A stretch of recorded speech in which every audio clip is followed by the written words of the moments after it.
Записываем на камеру. Барлықтарыңызға сәлем достар. Менің даусым естіліп тұрған болса, біздің апталық сабағымызға қош келдіңіздер. Бүгінгі сабақта біз өте маңызды тақырыптарды талдайтын боламыз. Ол тақырыптар яғни қабыну мен аллергия. Қабыну мен аллергия деген ұғым бұл сіздердің ертең өмір бойы врач болған кездеріңізде арттарыңыздан қалмайтын білім. Осы екі тақырыпты көбісі бір-бірімен шатастырады, практикамен ұштастыра алмай қалады, бірақ біз қазір соның барлығын практикамен байланыстыратын боламыз. Хорошо? Настрой қалай? Давайте бірінші сіздердің микрофондарыңызды өшіре тұрайын, себебі алдында бір-екі нелер айтты, что сөйлеп қалып жатыр, басып қалып жатыр деп, сол себепті қазір барлықтарыңыздың микрофондарыңызды уақытша контентный частьта өшіре тұрамын. И талдаған кезде группаларға бөлінеміз ғой, сол кезде барлықтарыңыздың микрофондарыңызды жақсылап қосатын боламын. Хорошо? Давайте отты қалдырамыз. Бүгінгі сабаққа настрой күшті болса, барлығымыз, и содан кейін біз апталық сабағымызды бастаймыз. Так, отты қалдырайық барлығымыз.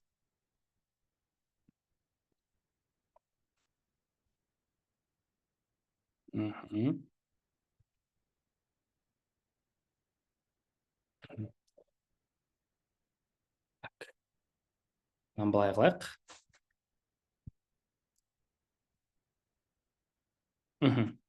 Так, енді достар, кез келген медицинада біз адамды зерттейтін болғандықтан, адам баласы алдында айтқандай екі түрлі состояниеден тұрады. Біріншісі дені сау состояние, жағдай, хәл десек болады. Екіншісі адамның ауру состояниясы, аурудың хәлі. Алдындағы сабақта айтқандай, мынау ауру деген осындай круг деп қарасақ,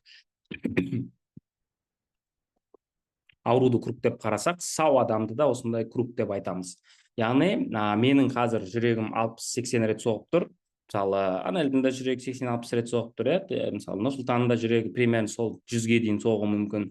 Оның барлығы, егер адамда ешқандай артық шағымдары болмаса, норма деп қаралады. Норма. Ол біздің жүрегіміздің ішіндегі мысалы автоматизмдік жүйе арқылы қалыптастырып тұрады. Яғни автоматизм 60-80 рет соқтырып тұра береді, ол организмдегі норма халі. Енді осы норма өзгереді, всегда норма өзгеретін болса, ол мысалы просто так машина мысалы жолдан жүріп бара жатқан болса, оған бір факторлар әсер етпесе, ешқашанда машина мысалы өзінің жолынан түсіп басқа жолға кетпейді. Мысалы сырттан бір факторлар мына жақтан қақса, может быть, қатты боран, жел болса, может сол кездерде болуы мүмкін. Так, камераны сызып жатсыздар. Сондай жағдайлар болуы мүмкін. Енді ондай жағдайлар болмау үшін, достар, біз всегда ауру не екенін түсінуіміз керек. Мынандай ғой, мысалы ойлаңыздар, 3 жолдық полосамен машина кетіп жатыр. Егер осы машина ортаңғы жолмен кетіп бара жатыр, ал машина мына оңға или солға қарай жылжып кетуі үшін, оңға солға жылжу үшін бір фактор әсер етуі керек. Ол фактор әсер еткен кезде ғана машина өзінің бағытын өзгертеді. Тура сол сияқты медицинада да адам дені сау болып тұрып, ауырып қалу үшін оған бір фактор әсер етеді. Хорошо? Давайте біз енді басынан осы 3 сабағымызға былай кіргім келіп тұр сіздерге, түсіндіру мақсатында, тірек қимыл жүйесімен байланыстыру мақсатында. Қаршы. Енді қараңыздар. 3 адам. Мына мысалды жақсылап түсініп алсаңыздар, сіздерге медицинада алдағы өмірлеріңізде қатты көмектеседі. Мынандай 3 түрлі бөлмені көздеріңізге елестетіңіздер. Экранға тиіспей отырамыз, экранға сызылып кетеді достар. Так, сызбай отырамыз. Мен қалай бұны сызбайтындай қылып жасай аламын? Внимание на мне. Все. Мына 3 түрлі бөлме. Бірінші бөлмеде не дейді, кіре алмай жатырмыз деп жатыр ма? Достар, сызбай отырсаңыздар, барлықтарыңызға көрінеді. Хорошо? Сызбай отырсаңыздар. Қараңыздар, сызып жатсыздар. Осыны не дейді? Осыны өшіріп қойыңыз дейді, сызылмайды дейді. Қазір 1 минут.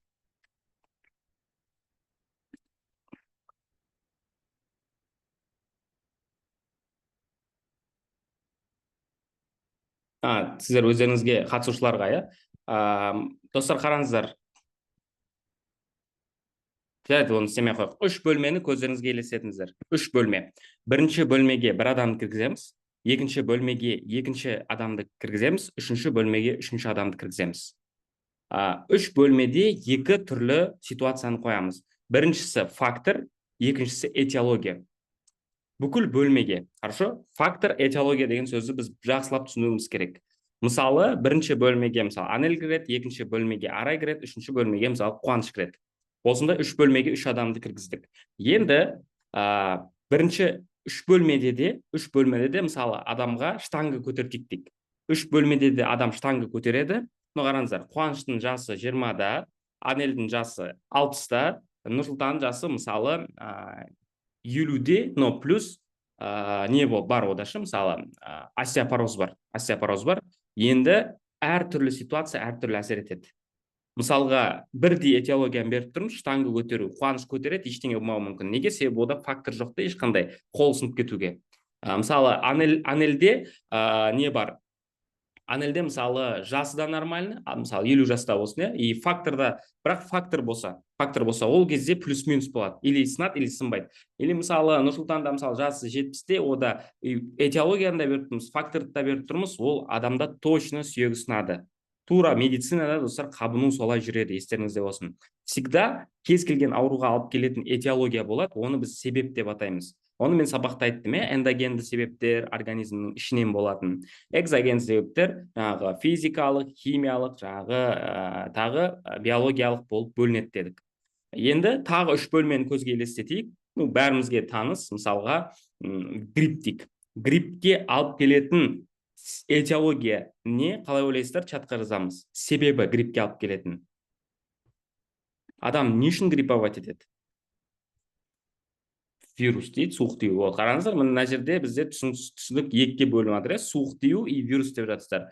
Гриппке алып келетін этиология бұл грипп вирусы. Қараңыздар, бірінші, енді бір группада, мысалы 20 жасар группаластарыңыз бар дейік, 3 адамды 3 комнатаға кіргіздік. Бірінші комнатаға біз этиологияны жібереміз, бірақ факторды жібермейміз. Фактор деген иммунитеттің төмен болуы, суық тию, стресске түсу, олардың бәрі фактор. Ал вирус деген бұл этиология. Қараңыздар, бірінші бөлмеге Нұрсұлтанды кіргіздік, Нұрсұлтанның факторы жоқ, денсаулығы идеальный, дұрыс тамақтанады, дұрыстап ұйықтайды, салауатты өмір салтын ұстайды. Нұрсұлтан бірінші бөлмеге кірді, оған вирусты жібердік, кетті. Екінші бөлмеге мысалы Анельді кіргіздік. Анельде, мысалы қараңыздар, Анельде ешқандай этиологияны жібермедік, грипптің вирусын жібермедік, бірақ Анельге факторларды қостық.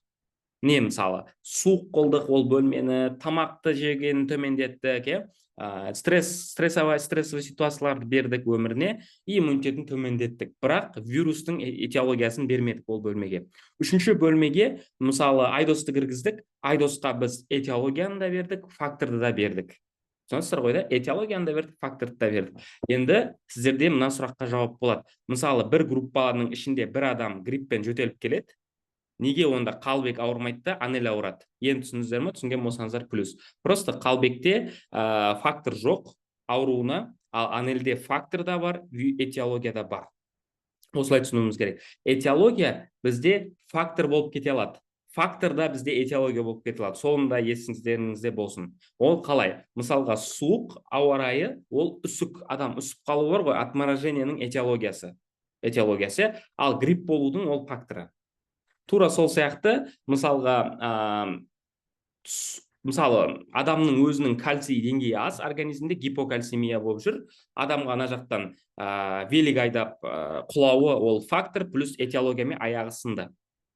Түсінесіздер ғой? Или просто велик айда құлап, бәр денесі идеальный, бірақ жаңағы сүйектерге түсетін артық күш ол жерде бір ауруды алып келді. Енді достар, осыны естеріңізде сақтаңыздар. Этиология деген всегда біреу ғана болады, факторлар бізде көп болады.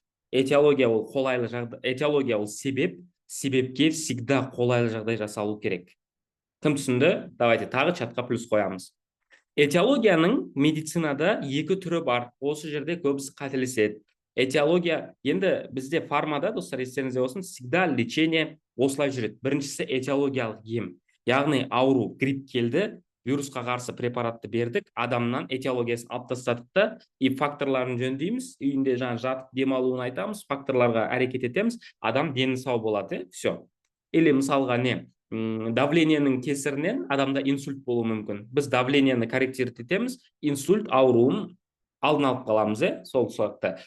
Кез келген медицинада этиологиялық ем бірінші жүру керек. Адамның мұрны бітіп тұр, оған тек қана жаңа нафазолин шаша береміз, мұрны ашылады, бірақ біз ол адамды не қыламыз, зависимый қылып тастаймыз ол препаратқа ше. Неге? Себебі біз ол жерде тек симптомдық ем беріп жатырмыз. Емнің өзінің бірнеше түрі бар, жазып алыңыздар. Бірінші этиологиялық ем, аурудың себебіне қарсы емдейтін ем.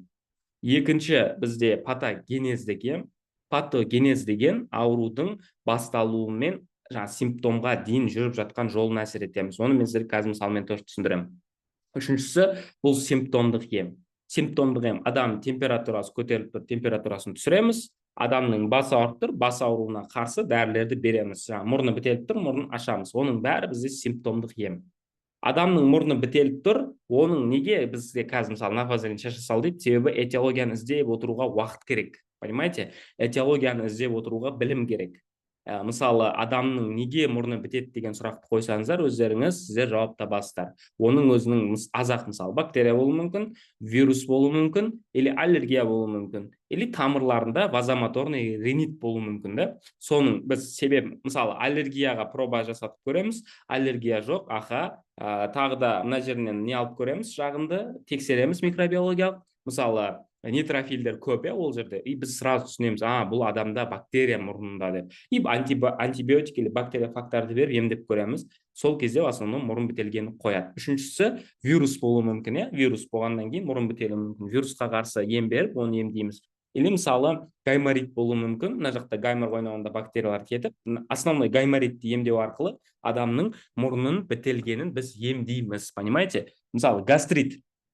Мен сіздерге неген гайморит, гастрит, бронхит деп айтып жатырмын. Себебі бүгінгі тақырыбымыз біздің қабыну, қабыну всегда ит деген жалғаумен немен аяқталады, соңғы жалғаумен. Мысалы бронхит, панкреатит, гастрит, холецистит, тағы да аппендицит, энцефалит, менингит, гайморит, назофарингит деген сияқты ит бітсе, бүгінгі ауруымыз болып жатады. Хорошо? Бүгінгі ауру. Енді мына жерге дейін түсінікті болса, тағы плюс қойып кетеміз. Всегда этиологиялық емді жасауымыз керек. Енді этиологиялық емді жасай алмайтын кездер болады. Оны да сіздерге қазір айтқым келіп тұр. Бірақ сіздер өздеріңіз ойланып көріңіздерші, достар. Медицинада қай кезде, чатқа жаза беріңіздер, біз этиологиялық емді қолдана алмаймыз? Қалай ойлайсыздар? Қай кезде қолдана алмаймыз? Этиологический лечение. Рак дейді, генетикалық ауру. Этиология белгісізді біз табуымыз керек, достар. Этиология белгісіз кезде біз сразу белгілі болмайды ауру. Сіздер ол как врач ретінде этиологиясын жақсылап көру арқылы қарайсыздар. Міне, білмейді, хорошо, енді қараңыздар. Этиологияның екі түрі болады. Екі түрі, естеріңізде болсын. Жоқ, ауыр шок жағдайларда да біз этиологияға қарсы ем бірінші жасаймыз ғой. Мысалы, анафилактический шок болса, дәріні тоқтатамыз. Ол этиологический лечение. Или мысалы инфекционный токсический шок болса да біз антибиотик саламыз, ол да бактерияға шақырып тұрған себепке қарсы ем жасап жатырмыз. Мынандай кезде этиологияның өзі екіге бөлінеді. Біріншісі организмге кіріп, организмде қалып қоятын этиология, жазып алыңыздар. Екіншісі организмге кіреді, шығып кететін этиология. Кім бұрын білетін еді, плюс қойыңыздар, білмесеңіздер, минус қойыңыздар. Этиология екіге бөлінетін. Чатқа давайте, чатқа. Енді қараңыздар, мен сіздерге толығырақ түсіндірейін. Сіздер негізі білесіздер, машинамен, великпен кетіп бара жаттыңыздар, бір машинаға соғысты да адамның аяғы сынды. Этиологиясы не болды? Бұның аяғының сынуына ДТП, соғылу, механический повреждение болды да, аяғы солай сынды. Механический повреждение аяғы сынды. Хорошо? Оны біз ДТП деп айттық.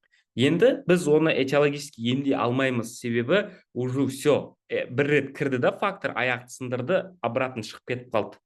Біз оны себебін емдей алмаймыз, уже себебі болып қойды.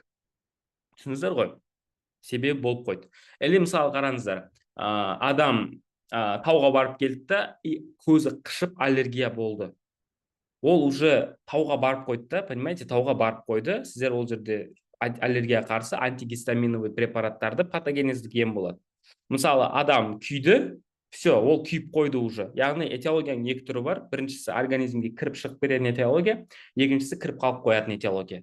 Ертең врач болғандарыңызда қазір да уже емдеп жатсаңыздар, мысалы адам науқас келсе сіздерге мынандай деп, сіздер ойланасыздар, бұл адамда қандай этиология. Егер адамда шығып кеткен этиология болса, ол соның этиологиялық лечение берудің қажеті жоқ та. Ал қалып қоятын этиология десек не? Мысалы, адам сынды бір нәрсе, үстіне өте көп мөлшерде шөлмектер кірді.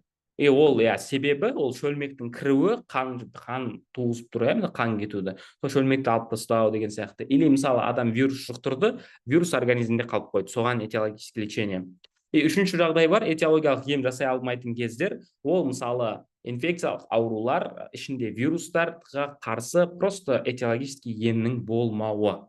Понимаете? Ол мысалы вирус иммунодефицит человека, ВИЧ вирусын біз полностью емдеп тастай алмаймыз. Неге? Себебі жойып тастай алмаймыз. Емдей аламыз, ВИЧті жоя алмаймыз. Себебі ондай дәрі әлі жоқ. Вирустың штамптарын жойып тастайтын, ол шықса, ол ем бізде дұрыс болады. Этиологияның екі түрі бар. Фактор көп. Бір ауруды бір 10-дай фактор қосылып алып келуі мүмкін. Но қаншалықты фактор болады, бірақ ол аурудың этиологиясы болмаса, ол ауруда туындамайды. Хорошо? Ал если ауру деген этиологиясы бар, бірақ фактор жоқ болса, тоже доля процента есть, бір 10-20% адам ауырып қалуына. Но былай, біз всегда этиология дегенне, фактор дегеннен түсінуіміз керек. Факт, мысалы, қарапайым келтіретін болсақ, адам пневмониямен ауырды.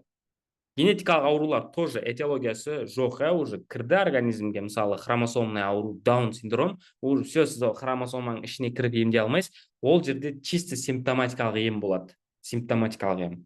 Все. Или мысалға миодистрофия Дюшина деген аурулар бар, оны да уже сіз анасының эмбриогенезіне қайта алмайсыз қой да, уақыт өтіп кетті. Все, ол этиология әсер етті, и ол кетті. Сол себепті генетический ауруларды да біз этиологически емдей алмаймыз. Бірақ генетикалық аурулардың ішінде полигенді аурулар бар, полигенді ауру деген, ол бейім ген бар организмде, сол генге мына жақтан бір фактор әсер ететін болса, этиологияға фактор әсер етсе, сол біз факторды тоқтатып қалатын болсақ, адам ауырмайды. Ішінде себебі жатыр, қозып кетуі мүмкін гендер, но біз мына жақтан фактор бермесек, ол ауырмайды. Мысалы, қалай?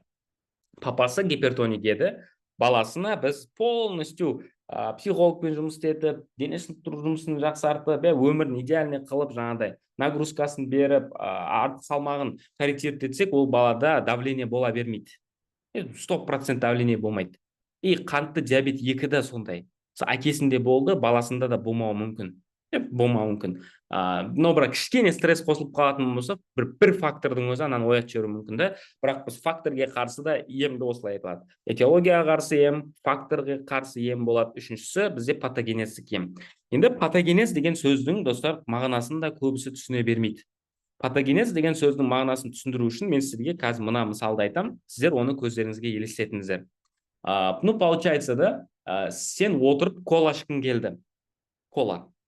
Кола ішуге не себеп болды? Қалай ойлайсыздар?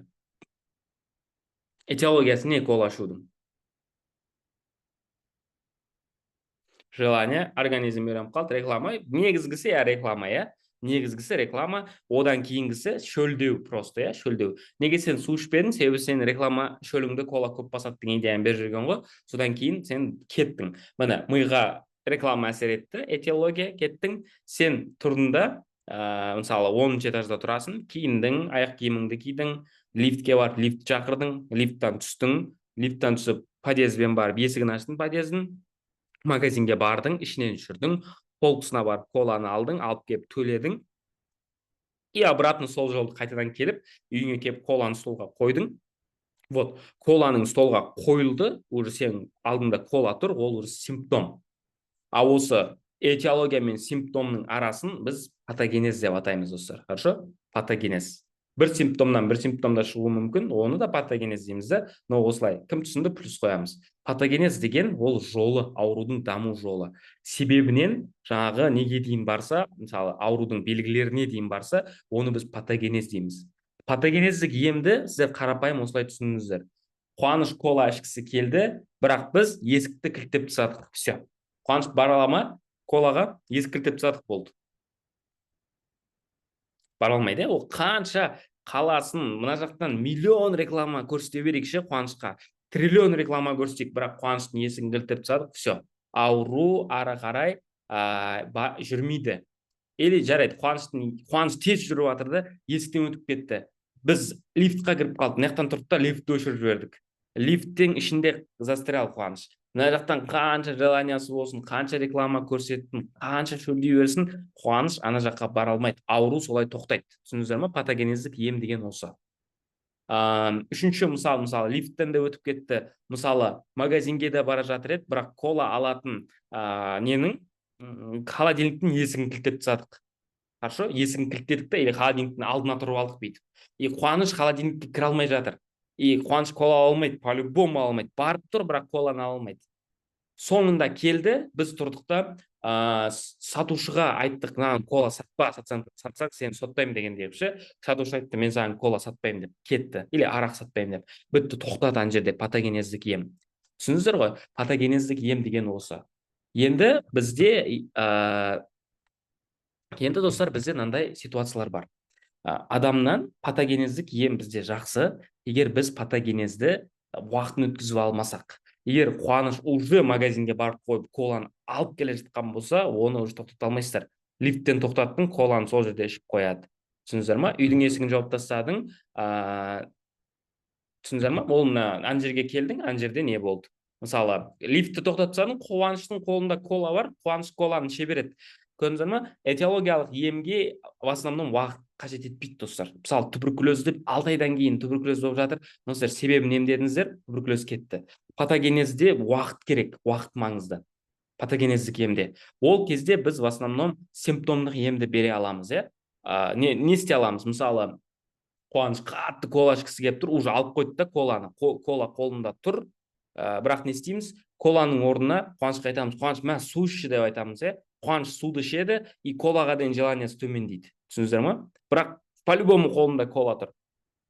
Түсінесіздер ғой да?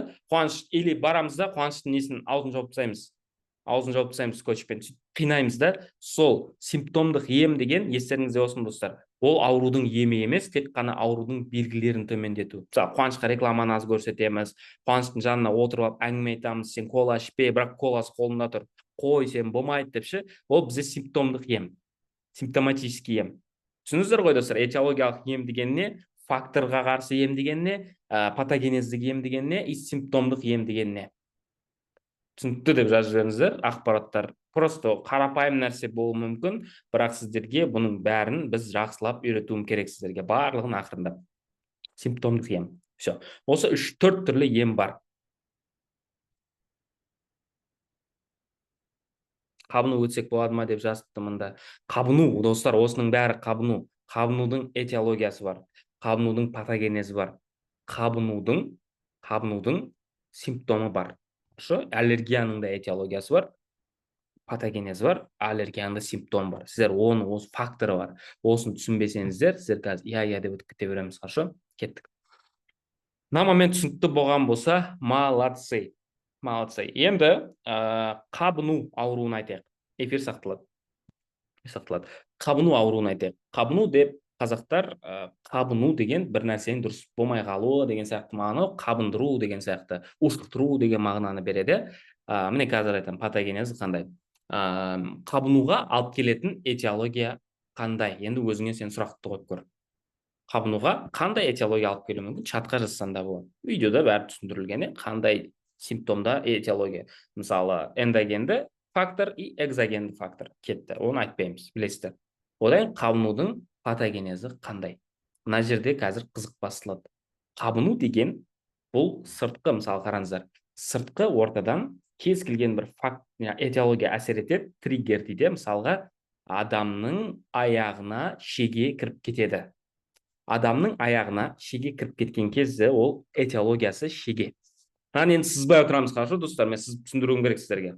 Экран ұстамасаңыздар сызылмайды. Міне, адамның терісі осындай идеальный еді, бірақ ол жерге шеге кірді. Шеге кірді, шеге не істеді? Бірінші жасушаны зақымдады. Жасушаның сыртында қабат қалай аталады, достар? Сыртында бірінші күтіп алатын қабат. Жасушаның сыртында қабықшасы мембрана. Жасушаның мембранасы бізде неден тұрады? Мембранасы фосфолипидтерден тұрады. Мысалы, мынандай былай кеткен, мына осындай жасушаның қабаты фосфолипидтерден тұрады. Фосфор плюс липид, құйрығы арахидон қышқылы. Фосфолипидтер зақымдалады. Мына мембрана кеткен кезде фосфолипидтер зақымдалады да, фосфолипидтер зақымдалған кезде фосфолипаза А2 деген фермент активтенеді. Фосфолипаза А2 деген фермент активтенеді да, ол активтенсе ары қарай арахидон қышқылы активтенеді. Арахидон қышқылы. Мен осыны бұрын түсінбейтін едім да, бұл қайда жатыр процесс? Бұның бәрі достар жасушада болады. Арахидон қышқылы активтенген кезде не болады? Арахидон қышқылы активтенген кезде ол өзінен бірнеше ферменттерді активтейді. Яғни циклооксигеназа, цок, одан кейін липооксигеназа. Оны лок деп атаймыз. Циклооксигеназа, цок 1-ге 2-ге бөлінеді. Цок 1-2-ге. Локта бізде лейкотриндер, тромбоксан деген өнімдерге ары қарай бөлініп кетеді.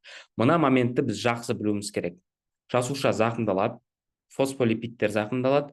Фосфолипидтер зақымдалып, фосфолипаза А2-ні активтейді. Фосфолипаза А2 активтенетін болса, не болады? Экран ашпайды дейді. Ашпай тұрма барлықтарыңызда, достар, ашып тұрма әлде? Экранды жақындатып тауып аласыздар, сіздер үлкейтіп жіберулеріңіз мүмкін. Ашық дейді, хорошо. Мынаны түсініп алыңыздар, достар, өте маңызды. Яғни жасуша зақымдалды. Жасуша зақымдалғаннан кейін сызбаймыз, фосф нелер кетті. Все. Фосфолипаза А2 активтенді, одан арахидон қышқылы активтенді. Арахидон қышқылы активтену арқылы не болды? Ары қарай бізде циклооксигеназа и одан кейін липооксигеназа деген өнімдер активтенді. Бұл бізде ары қарай мына жақта өздері әр қайсысы қабыну медиаторларын бөледі. Қабыну медиаторлары. Түсінікті ғой? Мысалы, тромбоксан қан айналымды төмендетеді. Мысалы, лейкотриндер, гистаминдер жергілікті жаңағы тіндерде болатын микроциркуляцияны ашып беріп, ол жерде сызбаймыз. Кім сызады? Эфирден шығады, хорошо? Соңғы ескерту. Экранға қолданыңыз тиіп кетсе сызылып кетіп жатыр, достар. Сол жерде просто тыңдай, хорошо? Кеттік. Мына моментке дейін кімге түсінікті? Жасуша қалай зақымдалатыны. Мембрана кетеді, фосфолипаза активтенеді, А2, одан кейін арахидон қышқылынан кейін циклооксигеназа, одан кейін липооксигеназа өнімдері өндіріледі. Бұлар ары қарай бізде не бөлінеді? Медиаторлар бөлінеді, и бүкіл медиаторлар бұл қабынуды бастайды. Міне, енді сіздерге сұрақ. Бұл науқасты біз қалай емдей аламыз? Мынандай науқас кетіп жатыр.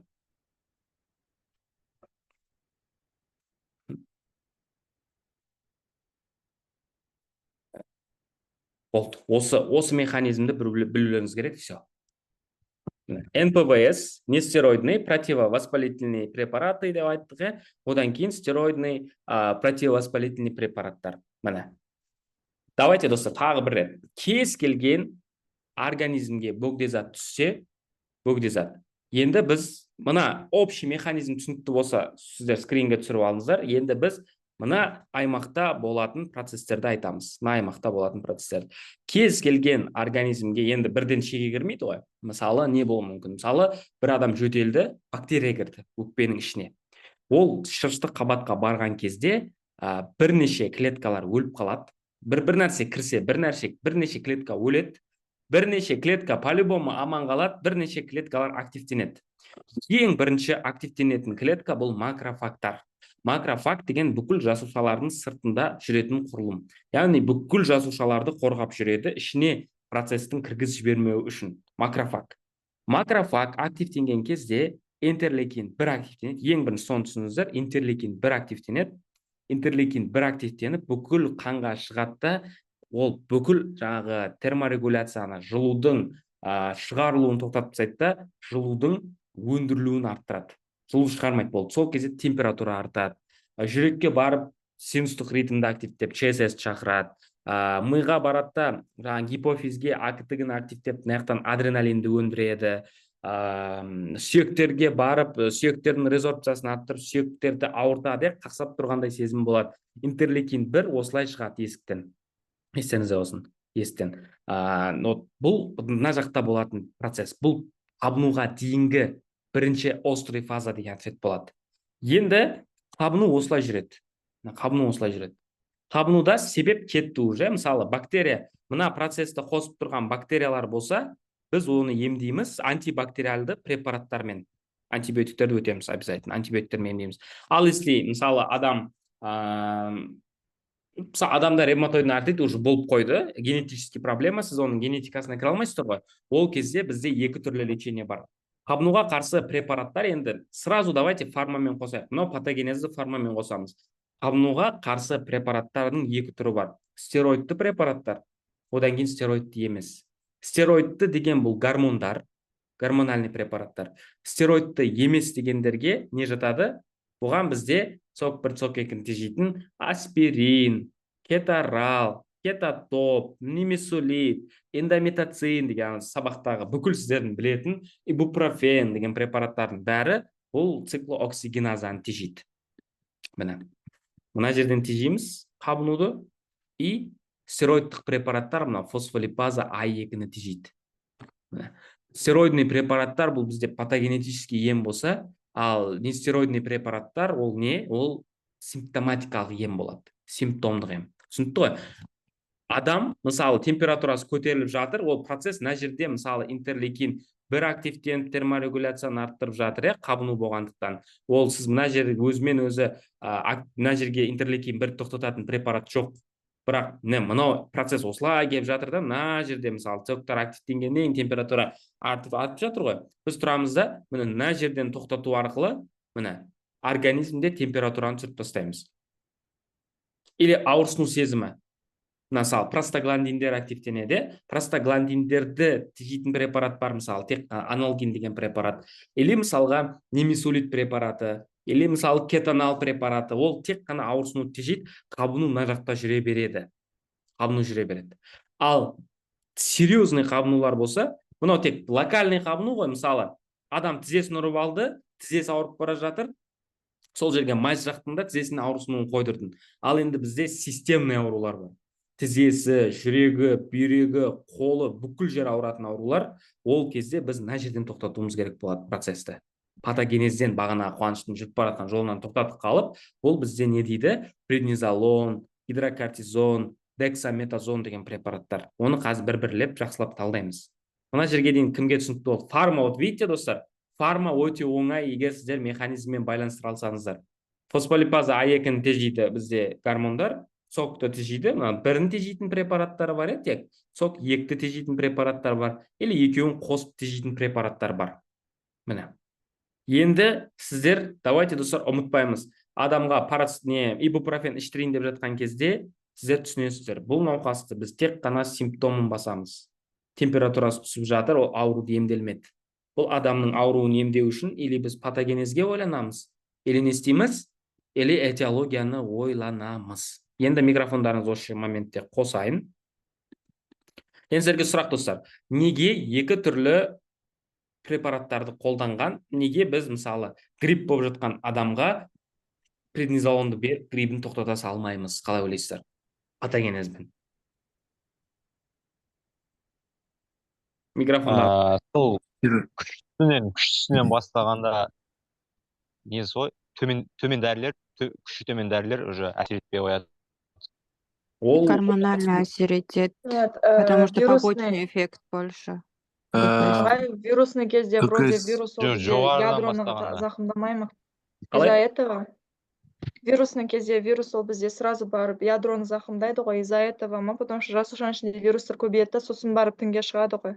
Аха, ол по-любому мына жерден бастап зақымдап кірген кезде бағана любой фактор түседі ғой, ол бір любой тіндерді өлтіріп кіреді. Всегда вирус кірсе де, ол мына жаққа кіріп кететін вирустар бар, конечно, бірақ олар шығып зақымдайды, по-любому мынаны шығып зақымдайды. Мысалы, жарайды, мынандай қылайын сұрақты. Адам аяғын ұрып алды, буын істі. Неге біз оған жаңа диклофенак жағып, майза жағып жүреміз? Неге сразу гормон беріп, ісікті азайтпастай салмаймыз? Или мысалы, адам тісін жұлдырды, тісі істі, неге оған біз бірден гормон беріп, ісігін кетіре салмаймыз? Ана не емес па, ағай, стероидный не болады ғой, отмена болады из-за этого емес па?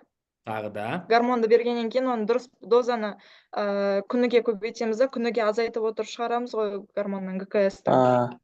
Иә, ана тез беріп Из-за этого стероидный отмена болып қалады, потому что сразу не беріп тастасақ, отмена беріп тастасақ. ГКС-тің побочный эффектісі көп, может, из-за этого. То есть, бірінші аздан бастаймыз, НПВС-тен бастау арқылы, бірінші симптоматический, то есть, потом этиологияны құртамыз ғой, ана кезде этиология құртылмайды, только ГКС берілсе. Но бізде андай врачтар бар, өзім көзіммен көргем, адамның тісін жұлды, тісі екі жақтан істі. Антибиотик берді де, проблем жоқ. Антибиотик не үшін бердік? Тісі іріңдеп жатыр. Воспаление басу үшін. Этиологиялық ем бердік, этиологияға қарсы. Антибиотик анан азайтсақ, иммунитет өзіне істейді. Плюс жанына гормон тағайындаған, мысалы, дексаметазон. Бұл жердегі қателік қандай? Неге антибиотикпен гормональный препаратты қоса алмаймыз? Себебі воспалениеде в целом, острый воспалениеде гормон салынбайды. Неге? Себебі гормонның иммунитетті төмендететін әсері бар, естеріңізде болсын. Гормон иммуносупрессант. Төмендетіп береді. Аллергия кезінде де біз сол үшін береміз. Мембрананы тұрақтандыру үшін, төмендету үшін деген сияқты гормонды тағайындаймыз. Аллергияға қарсы әсері бар. Иә, қабынуға қарсы әсері бар, бірақ ол иммунитетті төмендетеді. Неге? Ана жер супер инфекция болып кетуі мүмкін. Или жанына коинфекция қосылуы мүмкін, или бүкіл қанға кетіп, бактерия воспаление. Жоғарылау байқалады. Енді сіздер білесіздер, сочетать ету дәріні, достар, или синергия болады, или адамға қиын болады. Синергия деген бір-бірін күшейтеді. Оны ертең давлениенің лечениесін өткен кезде айтамыз. Естеріңізде болсын, мысалы, воспаление или вируспен ауырып жатқан адамдар. Енді қараңыздар, мынандай да ситуациялар болады. Адамда бактериальный пневмония, вирусный пневмония кетіп жатыр, бірақ адамда тыныс жеткіліксіздігі болып жатыр. Ол кезде біз ИГКС-терді береміз. Ингаляционный глюкокортикостероидтар. Бекламетазон деген препараттар бар. Будесонициялар ма? Будесонид. Ол неге оны береміз? Ол тек қана өкпеге ғана әсер етеді, бұлай системный иммунитетті түсіре алмайды. Түсінікті ғой? ИГКС и ингаляционный глюкокортикостероидтар. Мысалы, астмада ингаляционный глюкокортикостероидтар қосылады, хобылда қосылуы мүмкін, егер адамда қылғынып жатқан болса. Неге? Себебі ол тек қана өкпеге кіреді, бүкіл қан айналымға шыға алмайды, дозасы жетпейді шығуға. Небулайзермен жібергендіктен сол жерді ол тағы бронхтарды кеңейтетін әсері бар гормондардың. Сразу айтып жатырмын, гормондардың кеңейтетін әсері бар. Міне түсініңіздер. Сосын, мысалы, адамның мұрнын бітілген кезде моментазон деген гормональный препараттар бар. Назанекс, моментазон, мұрынға шашатын гормондар. Мысалы, неден нафазолиннен шығару үшін бір кездер гормон тағайындап жатады, бірақ нафазолиннен шығару жолын айтамын. Ол кезде неге тамырдан сразу преднизолон ұрмаймыз? Себебі бәрі бір гормон ғой. Зачем бізге де? Ағай, даусыңыз естілмейді дейді. Естілмей алды ма?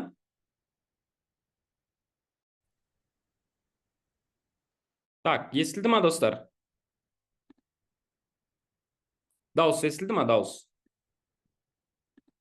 Чатқа жазып жіберсеңіздер, дауыс естілген болса. Алло.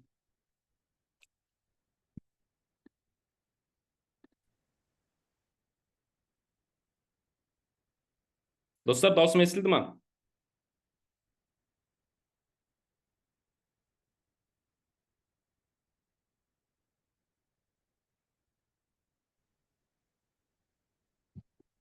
Дауыс естілді ма, дауыс, достар? Иә, естілді. Технический қателіктер болып жатыр. Сонда қазір алыстырамыз. Қазір 5 минуттан кейін перерыв кетеміз. Ары қарай практиканы қосамыз алдындағыдай. Кішке аллергияны не істейік? Міне, енді қараңыздар, достар. Енді, смотрите.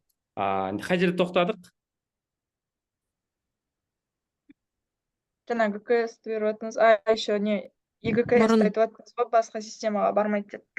Мұрынға гормондардың түрлері көп. ИГКС, ингаляционный, жергілікті гормондар бар, кластермен қоятын гормондар бар, майыз гормондар бар шы. Біз системный гормональный лечение деген тамырдан жіберу, системный или таблеткамен. Ол тек ең ауыр кездерде жібереді, преднизолон препараттар шы тамырдан. Экстренный ситуацияларда жібереді. Ол нені жаңағы давлениені көтеретіндей эффекті бар гормондардың. Жүрекке. Ангитензин айналдырушы ферменттің деңгейін арттырып жібереді. Ингибитор емес, арттырып жібереді. Сол естеріңізде болсын. Мысалы, мынандай ситуация скорыйда, микрофон өшірейік. Ситуация скорыйда, мысалы, давление түсіп жатыр, мысалы, баланың или үлкен кісінің преднизолон салып давлениені ұстап қалуға болады, допаминмен емес. Допамин дегендерді үйретемін сіздерге, қалай салу керек, не үшін болады, қалай болады дегендер. Гормонның қалай давлениені көтереді десе айтасыздар. Ол жаңағы ангитензин айналдырушы ферментті активтейді. Хорошо? И сол себепті түсіну керек, гормонның түрі көп. Ал системный гормон енгіземіз, когда астма уже ИГКС-терге емделінбейді, қобыл емделінбейді, жаңағы адамда уже ана препараттар көмектеспейді, соңғы стадияларында тамырдан жіберіп жатады гормонды. Түсінікті ғой? Сол себепті, достар, қараңыздар. Мысалы, әйелде эндометрит болып жатыр, антибиотик тағайындаймыз, жанына гормонның қосудың қажеті жоқ. Неге? Себебі иммунитет төмендетеді. Жанына НПВС жүреді всегда. Ал если әйелде, мысалы, неге әйел айтып жатып, себебі ревматоидный артрит әйелдерде жиі кездеседі. Ревматоидный артритта гормонды да береді, НПВС-ті да береді. Себебі ол системный ауру, бүкіл организм кетіп жатыр. Ол кезде иммунитетті біз төмендетуіміз керек болады. Ревматоидный артритта. Оны кейін сабақтарда иммунология өткен кезде айтамын. Қабынудың механизмін түсіндіңіздер, зақымдалады. Сабақтан көресіздер, первичная реакция, комплементарлық жүйе, мен сіздерге иммунологияны да басында түсіндірдім. Қалай әрекеттеседі бір-бірімен, С1, С9 деген не, хематаксис деген не, оның бәрі жасушалық деңгей. Ал сіздер түсінулеріңіз керек, жасуша зақымдалып, фосфолипидтер зақымдалып, фосфолипаза А2 өндірілді, арахидон қышқылы кетті, лок, сок кетті. Олар өзінен лейкотрин, тромбоксан, простагландиндерді өндірді, гистаминдерді организмде қабынудың симптомдары басталды деп соны түсінесіздер. Кеттік. Енді НПВС, так, Диас айтыңызшы, НПВС қай механизмнен тежейді қабынуды? Диас? Жасушалық деңгейде. Именно, нақты айтамыз. Қай механизмнен тежейді? Патогенез. Сок. Сокты тежейді. Циклооксигеназаны тежейді. Маған бағана кері жауаптан сұрақ қойды. Әсер ету механизмі мен фармакологиялық әсері бір ма деп. Соны қойған адам бар ма? Плюс қойыңызшы мына жерде. Кім қойды? Мен что, не істемей тұрмын. Мына жерге плюс қойып кетіңіздер. Сол сұрақты маған қойған адам болса. Екеуі бір емес. Міне. Дәрілердің әсер ету механизмі деген жаңа патфиз, қай патологиялық механизмге әсер етеді. Оны сіздер көзбен көрмейсіздер. Ол научный жаңа тереңдетілген процесс. Әсер ету механизм біз көзбен көрілмейді дәрі. Нені көре алуларыңыз мүмкін? Мысалы, перекистің әсер ету механизмін. От деген асқын тотығы бактерияларды быжырлатып өлтіреді. Вот сол әсер ету механизм көзбен көресің. Ал сен соқты қалай тежеп жатқанын көрмейсің. Біз көреміз фармакологиялық әсерін. Яғни дәрі соқты тежеу арқылы температураны түсірді. Соқты тежеу арқылы ауырсыну сезімін азайтты. Көрдіңіздер ме? Вот. Біз көзбен көретін бізге қажетті эффекттер бұл фармакологиялық әсер деп аталады. Ал механизмді тежейтінді бұл әсер ету механизм деп атайды. Ертең сіздер врач болған кезде, қазір врачтар ғой, көптеріңіз, соның ішінде дәрілер алып оқыңыздар. Механизм действияны қызығып оқысаңыздар, қай жерге қалай әсер ететінін айтады. Хорошо? Енді аллергияны бір талдап кетейік. Аллергияның бізде қанша типі бар дедік сабақта? 4 типі бар. 4 типі бар. Бірінші, екінші, үшінші, төртінші. Төртінші. Ең жиі кездесетін ол біріншілік тип, анафилактикалық реакциясы типпен жүретін. Екінші, үшінші, төртінші да кездеседі. Төртінші, мысалы, трансплантация кезінде кездесуі мүмкін. Екінші, үшінші, ол көп жағдайда ревматоидный аурулар бағана. Организм өз-өзіне қарсы не береді. Атака жасайды, өзінің тініне өзі қарсы. Оны біз ертең нефрология циклдарын өткен кезде айтамыз ауруларды. Қалай ол, қалай әсер етеді. Самый гамнан түсініңіздер. Міне, аллергияға алып келетін этиология не? Аллерген. Аллерген. қабынуға алып келетін этиология не? Сыртқы ортадан түзетін фактор. Флагоген деп атайды, флагогенный деп атайды. Ал ракты алып келетін канцероген, аллергияға алып келетін аллерген, қабынуға флагоген деп атайды. Естеріңізде болсын. Сыртқы орта, ішкі орта бәрі бір қосылып солай айтылады. Енді қараймыз. Аллергия мысалы тамаққа, дәріге, пыльцы дейді, жүнге, шөпке болуы мүмкін. Түсті аллерген деген біздің организмімізге таныс емес зат, в том числе бактерияда болуы мүмкін. Аллерген, бактерияның токсиндері аллерген болуы мүмкін. Түсті бірінші макрофаг ұстайды, макрофаг ұстады, бөлшектеп фагоциттеді. Ол бөлшектелген антиген бұл организмде, оған антидене қосылды. Антидене қосылды, ол организмде жүрді, жасушаға бекіді де, ол жерге Т лимфоцит келіп оны зерттейді, не екенін. Естеріңізде болсын, Т лимфоцит оны зерттейді, мынау не келіп тұрған. Если ол организмге тамақ болып тұрса, пропускает, мысалы, бұрыннан бері жеп жүрген аллергик шақырмайды, қорықпаса, оны пропускать етеді. Мысалы, картошка келді, уже все, оны таниды организм. Мысалы, манго келді, танымайды да, анафилактический шок шақырады дегенде ғой. Келді, Т лимфоцит, CD4 рецепторларымен таниды и Б лимфоцитке таныстырады. Б лимфоцитке айтады, мына организмге бактерия келді, вирус келді, саңырауқұлақ келді, аллерген келді или паразит келді деп айтады. Ол келетін заттар өзі сол, или аллерген, или бактерия, басқа нәрсе келмейді, олшы. Дәрі келсе, ол аллерген болып келеді. Все, бактерия болып келе алмайды. Дейді да, Б лимфоцит таниды, В лимфоцит команда береді, қан тамырының ішінде айналып жүретін гуморальный иммунитет. Ананың бәрі жасушада болып жатыр. Гуморальный иммунитет, естеріңізде болсын, таныды да, өзі айтады, аллергия келді десе, иммуноглобулин Е-ні активтейді, бактерия келді десе, ол иммуноглобулин М-ді активтейді. Иммуноглобулин Е активтелді, ол жаңағы аллергендерді ұстап алды да, жаңағы базофилдерге, қан тамырында болатын базофилдер меш жасушаларына отырды да, меш жасушаны жарып, ол жерде гистаминді бөлу арқылы көп мөлшерде біздің организмімізде гистаминнің реакциялары басылады. Аллергияда тек қана в основном гистамин көп бөлінеді. Қабынуда да гистамин бөлінеді меш жасушаларынан шығып. Бірақ ол аллергия сияқты көп мөлшерде бөлінбейді. Хорошо, көп мөлшерде бөлінбейді. Гистамин бөлініп, өз организмде рецепторлар болады, гистаминді қабылдайтын, ол экстренный рецепторлар. Гистамин сол рецепторларға отырады да, сол жердегі, мына, естеріңізде болсын, қан тамырларын кеңейтіп жібереді. Аяқ қолдағы, орталықтағы қан тамырын қысады. Давление көтерілуі мүмкін басында, аллергия болған кезде давление, мысалы, көтеріліп тұрып, обратно резко лақтыру мүмкін, себебі мына жақта ОПС, тіндердің несі кетіп жатыр, қарсыластығы кетіп жатыр. Солай аллергия келді, гистамин реакцияларын бастайды. Гистамин көп бөліндіріп, қышытады ана жерді, плазма көп шығып ісіндіреді ана жерді, адам қышиды. Бүкіл организмде гистамин өте көп мөлшер болып кететін болса, бүкіл қан тамыры ашылса шеткері, давление құлайды. Солай бізде анафилактический реакция деп аталады. Міне қараңыздар, анафилаксия мен анафилактикалық шоктың разницасын кім біледі?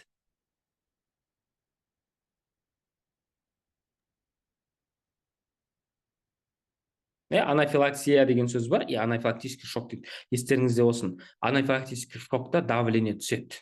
Ол анафилаксияда давление түспейді, но қалған бәрі бола береді. Қышынады, жаңағыдайшы, крапивница дейді, терге полный. Отек квенке бет істейді, ол да анафилаксиялық реакция. Анафилактический шокта соның бәрі болады, плюс давление түседі. Получается, анафилаксияның давление түсуімен асқынуы деп түсінсек болады. Аллергияның біріншілік механизмін кім түсінді? Қалған механизмдері де керек, конечно, ол да маңызды, қалай болатын видеода айттым, но самый базовый білім осы жерде жатыр. Т лимфоцит Б лимфоцитке таныстырады, Б лимфоцит иммуноглобулин Е-ні бөледі. Все.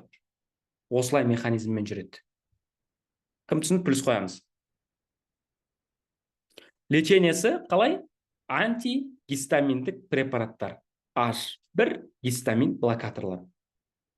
Яғни, қараңыздар, бағана Қуанышбек магазинге барып кол алайын деп тұрып еді, не істеді?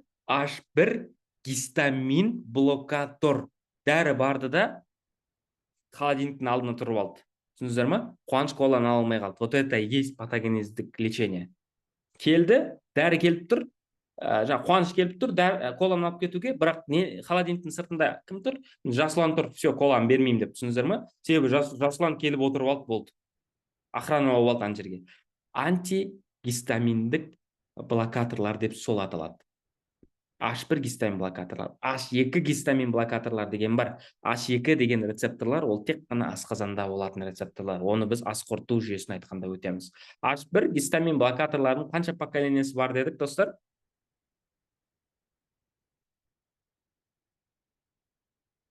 Сабақты көрдіңіздер ме?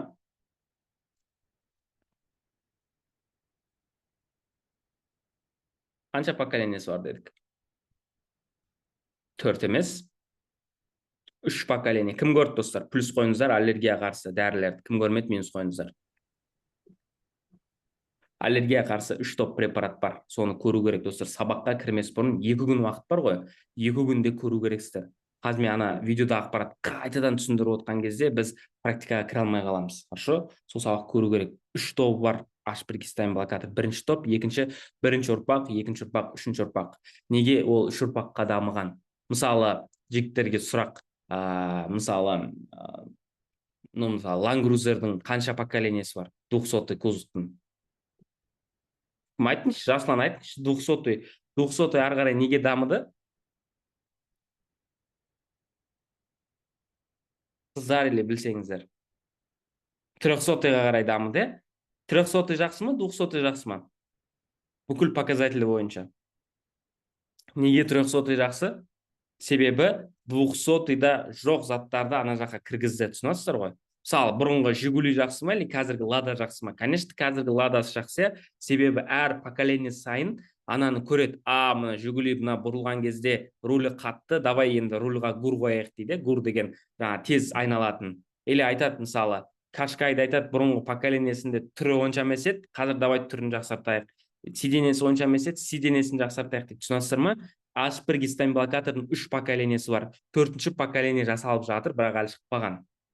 Бірінші поколениеде кері әсерлері көп, побочный эффекттері. Побочный эффект деген, достар, дәрінің әсері біз күтпейтін. Дәрі по-любому солай әсер етуі мүмкін, бірақ біз күтпейміз. Супрастин, диазолин. Әр топтан 2 препаратты жатқа білсеңіздер, сол жеткілікті, достар. Бірінші топ супрастин, диазолин. Екінші топ ЦНС-тен барьер болады, гематоэнцефальный барьер, ми мен қанның арасында. Екінші топ 50% өтеді, 50% өтпейді. Үшінші топ мүлде өтпейді. Екінші топқа бізде жаңағы цетеризин мен ларатадинді айтсақ, ал үшінші топқа нені айтамыз? Біз дезларатадин мен жаңағы левоцетеризин. Яғни цетеризиннің алдына левосы қосылады, ларатадиннің алдына дез деген қосылды. Түсіндіңіздер ме? Солай үшінші поколение болған. Яғни солай дамытқан. Мысалы, бірінші поколение супрастинді бердіңіздер, проблема жоқ, беруге болады. Бірақ оны, мысалы, машина айдайтын, мысалы, Шымкентке жолға шығып баратсаң, или Талдықорғанға жолға шығып баратсаң, супрастин ішпейсің. ұйықтатып жіберуі мүмкін, диазолин ішпейсің. Дезларатадин ішуіңе болады. Бірақ мен енді өзім практикамда айтайын, достар, эрис ішсеңіздер де ол ұйқы шақыра береді негізі, көп жағдайда. Түсіндіңіздер ма? Достар, кім түсінді, түсінбесеңіздер, осы жерде сұрақ қойыңыздар, аллергияға қарсы препараттардың механизмін. Гистаминге керек рецепторлар болады, соның үстіне отырып болады, дәрі болды. Гистамин аналарға әсер ете алмай қалады. Түсінікті болса плюс қоямыз. Қазір 10 минут перерывқа кетеміз. Перерывтан кейін практикамен ұштастыратын боламыз. Снимоктар жіберем. Қандай ауру, қандай лечение, қалай істейміз, бәрін айтасыздар. Хорошо? Түсінікті болса плюс қойыңыздар. Енді зумнан шықпаймыз. Ровно 10 минуттан кейін бәріміз кіреміз. Хорошо? 10 минуттан кейін практически часть басталады. Все, барлықтарыңызды күтем. Перерыв.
Так, достар, кім осында плюс қойып кетсеңіздер,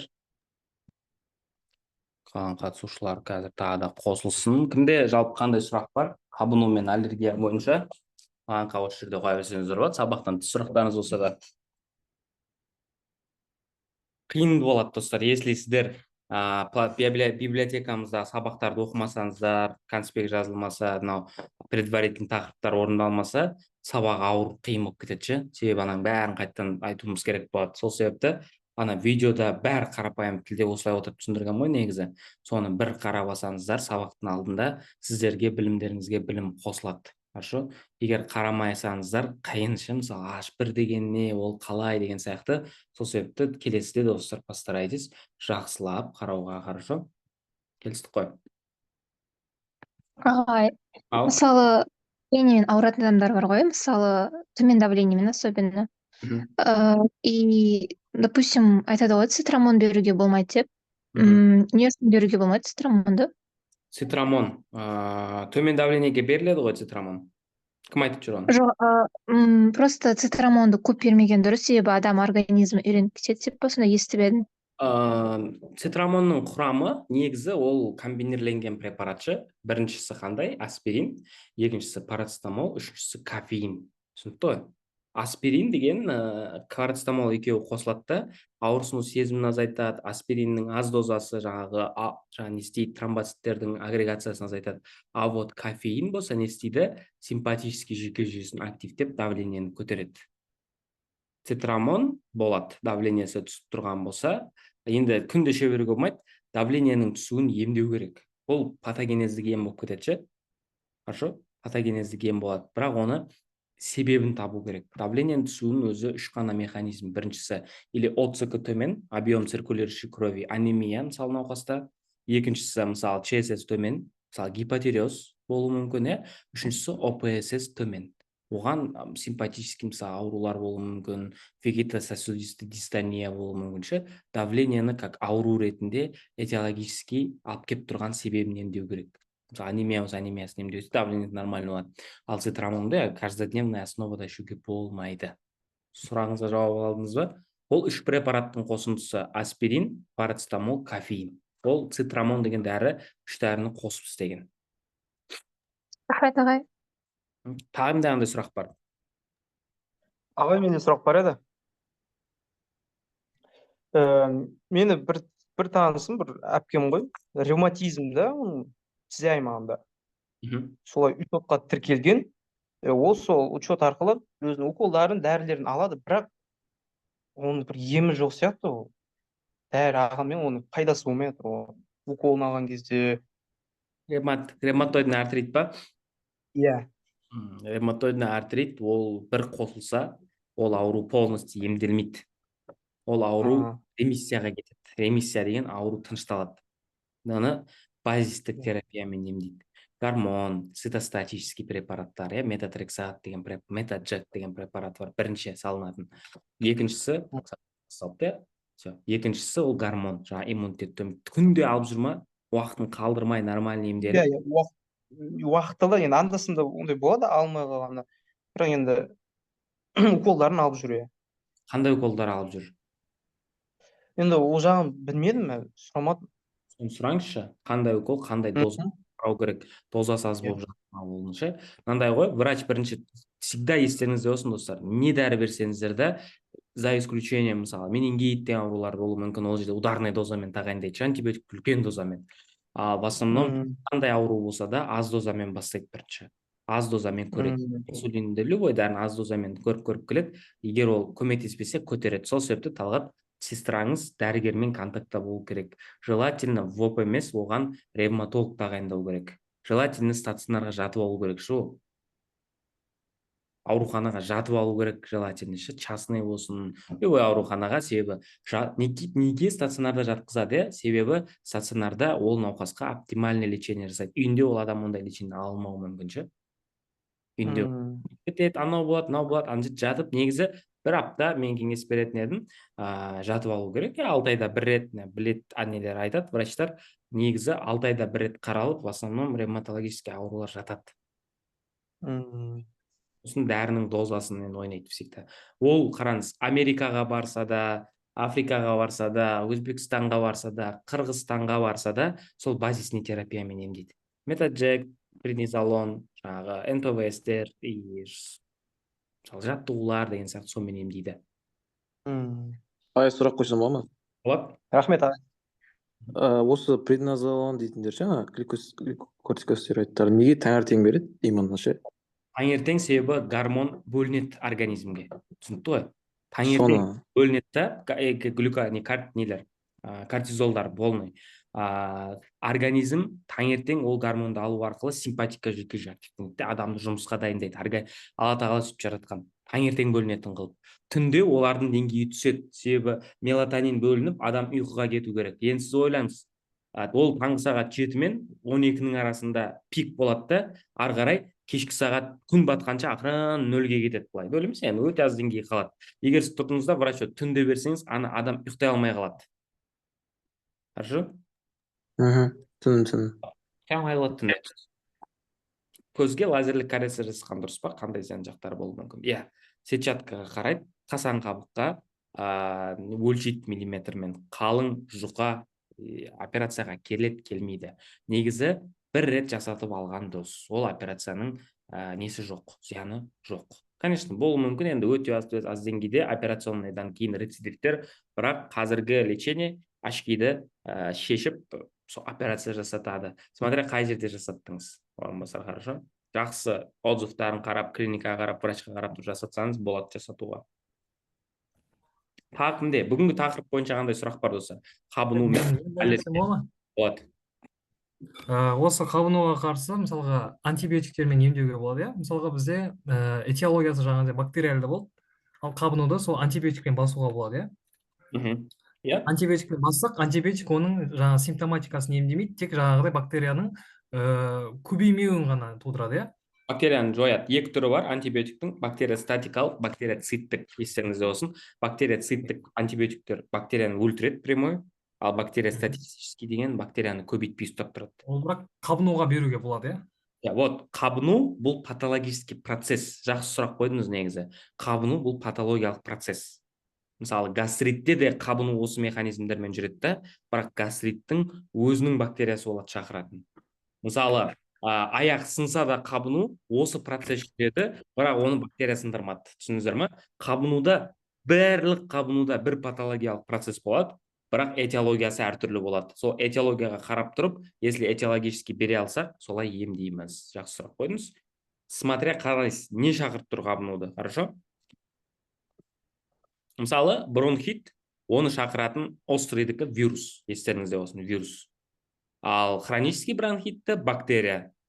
Екеуінде бір процесс, екеуі де қабыну. Мысалы, мынандай ғой, мысалы, екеуі де плов, бірақ пловты кім жасағанына байланысты. Түсіндіңіздер ғой? Кім жасағанына. Индус жасаса плов по-своему болады, өзбек жасаса по-своему болады, қазақ жасаса по-своему болады. Бірақ бәрі бірдей ингредиентті қолданып тұр. Бәрінде сол бір этаптан өтеді. Түсіндіңіздер ғой? Бәрінде сол этаптан өтеді. Бірақ мысалы, индус басқаша пісіреді, өзбек басқаша пісіреді, қазақ басқаша пісіреді. Ауруда сондай қабыну. Бүкіл процесі бір ішінде жүріп жатқан, бірақ этиологиясы басқаша и асқынуы басқаша болады. Түсіндіңіздер ғой? Асқынуы. Ауру ішінде механизм бір, бірақ алып келетін себебі басқаша, асқынуы басқаша. Достар, қараңыздар, любой ауруды үйренген кезде, ертең келесі эфиріміз біз нақты ауруларға тоқталамыз, в том числе жаңағы сынықтар, шығулар себебін, патогенезін, себебін, фактор үстінде тұрады. Патогенезін біліңіздер, симптомдарын жаттап алыңыздар, любой аурудың қандай симптомдар береді. Одан кейін аурудың асқынуы. Емдемесеңіздер, емі, все, осы 5 пунктпен сіздер уже білім деген сіздерде болады. Понятия болады. Ағай, менде сұрақ бар. Қойыңыз. Бізде практикада мындай оқиға кездестірген едік. 16 жастағы қыз бала түсті, передоз парацетамолмен түсті. Бірақ ертесі күні ол қызды сразу комаға оритқа жатқызып тастады, потому что ол қызда васкулит пайда болғанда, и ода аллергический деп берді, да. Сонда ода третий тип болады ма? Бірақ третий типті біз айттық қой, что ода тек сары су, бөтен белок, или болмаса жаңағы не ғана деп, БКСА деп ғана. Мысалға передоз тоже болуы мүмкін ба? Ол жерде баскулит деген в основном не ғой, оған бейім болуы мүмкін ол қыз ше. Ол қызда баскулитке бейімділік болуы мүмкін. Аутоиммунный процесс болады, баскулитке бейімділік бар, ал дәрі чисто ол аллерген болып кірді да, нені бұзды, тамырлардың қабатын бұзды. Солай ол оятып жіберді. Дәріден болған аутоиммунный процесс деп түсінеміз ол. Себебі ятрогения деп атаймыз, хорошо? Тек қана сарысудан емес, в том числе дәрілерді қосылуы мүмкін ол жерде. Просто тамырларды зақымдағанына байланысты. Пиелонефрит. Типа, как дополнительный фактор сияқты болды дейсіз ғой да, типа түскен аллерген. Васкулит деген аутоиммунный заболевание деп та қараймыз ғой. Анау себебі бұрыннан бар, анау Ну, как типа ИТП болуы мүмкін ба, да? Болуы мүмкін. Пиелонефритте емі тек антибиотик дейді. Достар, медицинада тек деген ем жоқ, Бізде всегда комплексный лечение болады. Естеріңізде болсын. Емнің, енді фарма туралы кішкене айтайық, емнің всегда екі түрі бар. Медикаментті, медикаментозды емес. Біздегі беда в том, что медикаментоздық емес емге назар аудармаймыз. Мысалы, жатып демалу деген бұл медикаментоздық емес ем. Неврастения деген ауру бар, невроз. Ол да негізгі емі жатып демалу. Дәрілер бере бер, бірақ адам өмірі өзгермесе, ол невротик болып жүре береді. Пиелонефритте де тура сол сияқты лечениесі. Біріншісі антибиотик, екіншісі витамин С мен глюкоза 5 процентный 200 мл плюс 4 жаңағы ампула С витамин немен енгізу күніне 1 рет 3 күн енгізеді, или жаңа поливитаминовый комплекс болады. Диета, содан кейін температурасы көтерілетін болса, НПВС береді. 4 түрлі ем бар.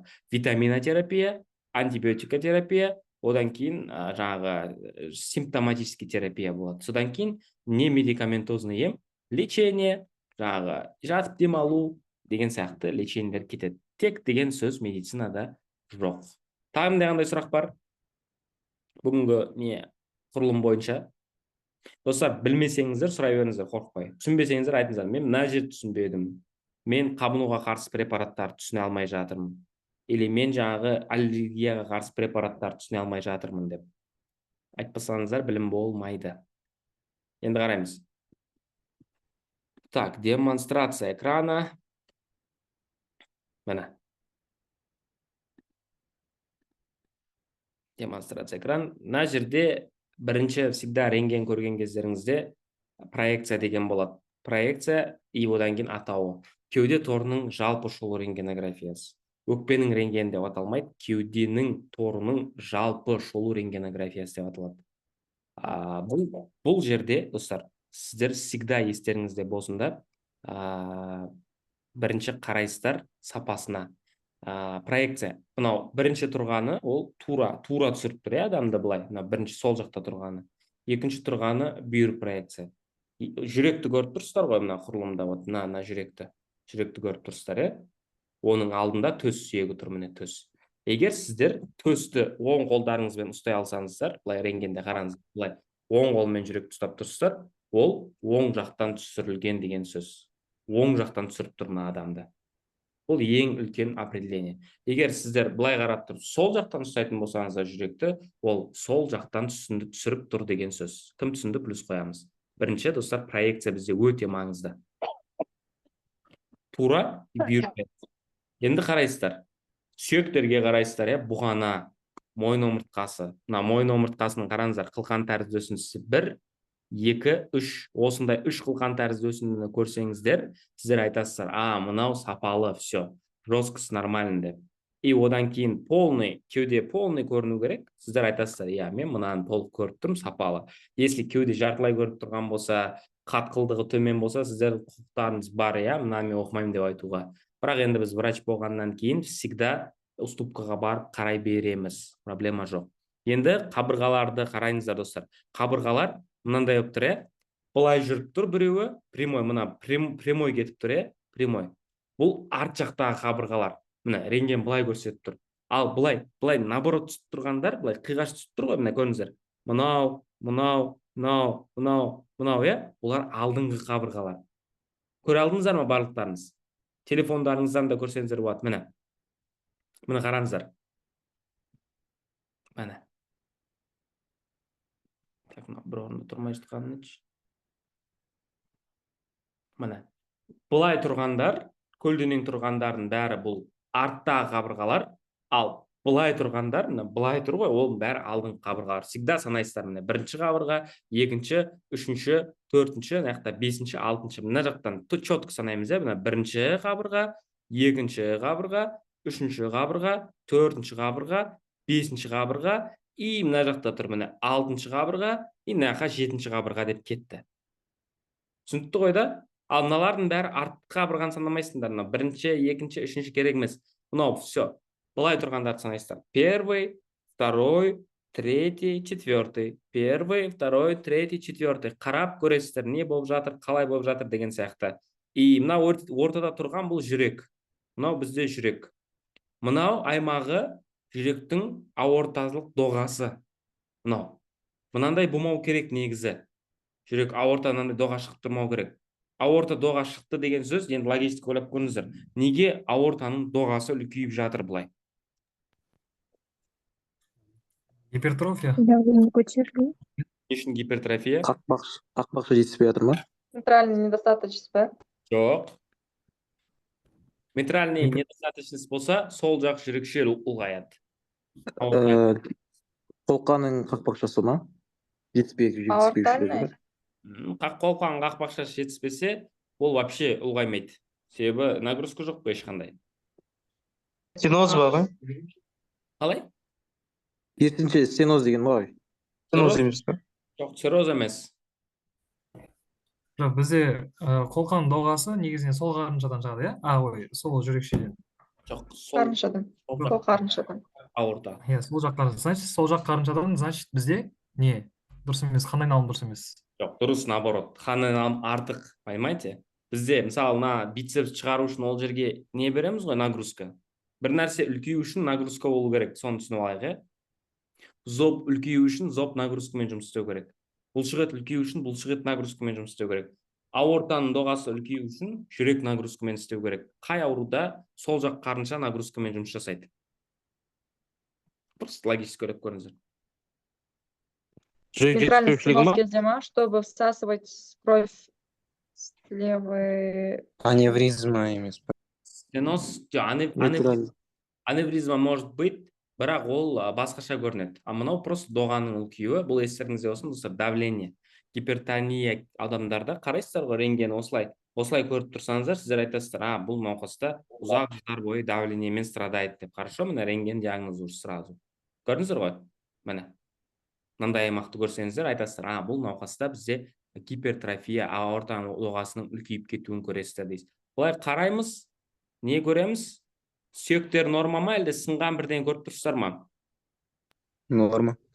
Ешқандай сынық көрінбей тұр, бұл значит нормал. Қазір қараймыз. Мына аймақта, мына жерінде қараңыздар, сол жақ, міне бірінші, екінші, үшінші, бірінші, екінші бұл үшінші, мынау жоғарғы бөлік, төртінші, бесінші, алтыншы бұл одан қарай төменгі. Екі бөлімнен тұрады ғой, сол жақ өкпе, жоғарғы, төменгі. Ал мына жақта бірінші, екінші жоғарғы, үшінші, төртінші ортаңғы, бесінші, алтыншы төменгі. Яғни мына жерде қараңыздар, 1, 2, 3, 4, 5, 6, 7 қабырға аралық деңгейлерде біз нені көріп тұрмыз? Мына жақта қараңыздар, өкпе гипертрофия ма? Жоқ, ол гипертрофия емес. Мына жерде ағарып тұр, ағарып. Всегда рентгенде ақты көрсеңіздер, қараю деп айтасыздар, естеріңізде болсын. Бір қарадыңыздар, мына жер қарайып тұр. Яғни ауа жоқ. Алдын сабақта айттым ғой, рентген ауаны қарағып түсіреді деп. Мына жер ақ болып тұр. Неге? Себебі ауа қай жерге кіреді? Альвеолаға кіреді, ол ішін ағартып тұр. Оны бізде пневмония дейді. Келесі сабақтарда тыныс алу жүйесін бастаймыз ғой, панденттен, сол кезде өтем. Сіздер мына жерде қазір қараңыздар, травма жоқ па, ешқандай ештеңе жоқ па? Жоқ, травма ештеңе. Міне. Сіздерге воспалениені де бір түсіндірейін деп жатырмын да. Міне, мынау бізде типичный процесс. Мына жақта өкпе нормальный, жақын түсірген ғой. Ал мына жерде тек қана ауа. Мынау жүрек емес, көбісі жүрек деп шатастырады. Мынау бізде өкпе. Яғни өкпені қысып тастаған. Бұны біз пневмоторакс деп атаймыз. Мынау дренаж по Билауа деп аталатын дренаж. Өкпені қысып тастайды қай кезде адам мысалы мопедпен ұшып келе жатады да жерге құлайды, мынау кеуде торы тесіледі, мына жер тесіліп травма алады, соның ішінен өкпенің плеврасына ауа кіреді да, пневмоторакс дейді, өкпені тығады, оны пневмоторакс деп атайды. Өкпені сығып тастайды. Мынаның барлығы ауа, өкпенің суреті жоқ. Өкпе суреті деген мынандай тамырлар. Міне. Мынаны қараймыз. Мен сіздерге қазір қабыну түсіндіріп жатырмын да организмде. Ну, допустим, бірінші гастрит болды асқазанда. Гастрит ары қарай емдемесек не болады? Язва. Язва желудка болады. Не болады? Язва. Язва желудка. Язваны емдемесек не болады? Кровосечение болады, онкология болады. Тесіледі, или үш жаққа кетуі мүмкін, Біріншісі малигнизация, раққа кетуі мүмкін, или перфорация тесіліп кетеді. Үшіншісі не істейді? Ішінен қанайды, или пенетрация болып басқа организмге еніп кетеді. Мысалы, жара ары қарай ұйқы безге еніп кетуі мүмкін. Ал бұндай рентгенді көрдіңіздер, қарадыңыздар, мынаның қараңыздар, оң жақтың астында мынандай бір сызықты көріп тұрсыздар. Кім көріп тұр? Мына сызықты. Көрініп тұр. Синдром Серпа дейді да, бұл естеріңізде болсын. Бұл уже асқазан или любой ішектің тесілуінен, мына жерге тесіліп, асқазанның ішектің ішінде не болады? Газ болады, основном тамақпен қосылып. Сол газдың шығып кетуін көресіздер. Синдром Серпа дейді мына диагнозы. Қабыну қалай сіздерге практикада керек болады? Қабынудың знания, соны мен сіздерге көрсеткім келіп тұр. Кеттік. Так, мынаны былай қылайық. Мынаны көрдік. Так. Міне. Мынаны қараңыздар. Міне. Мына проекция оң жақта қай жағынан түсірген? Оң жағынан ба, сол жағынан ба? Оң жағынан. Сол жақтан. Сол жақтан түсірген. Сол қолмен ұстаса жүректі. Оң қолмен ұстасаңыздар, оң жақтан, сол қолмен ұстасаңыздар, сол жақтан. Естеріңізде болсын. Мынау жүрек. Енді сол жақ өкпенің төменгі бөлігінен не көріп тұрмыз? Қараю. Қараю ошақтары. Бұл да пневмония. Пневмония деген ненің қабынуы?